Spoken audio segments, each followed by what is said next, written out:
Dad didn't fight in the war, even though he made attempts to do that.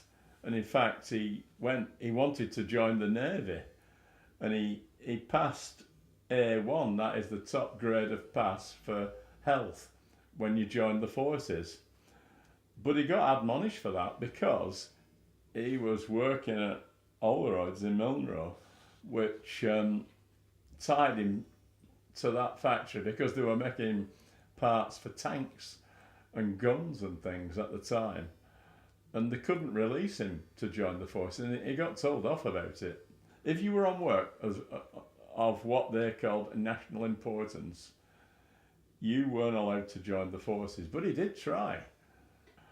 And my dad were working 12-hour shifts at Allroyd's and going on evening trips with the AFS just to bat fires out on the moors, because they were guarding the German bombers in. It must have been a terribly traumatic time, actually.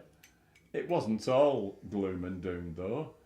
I know for a fact that the pub used to open at middle of the night and they'd all swill a few pints down, It must have been fun in that respect. But that's how it was in those days. It must have been tough for my mum and dad. They got married in 1938 and then the war started.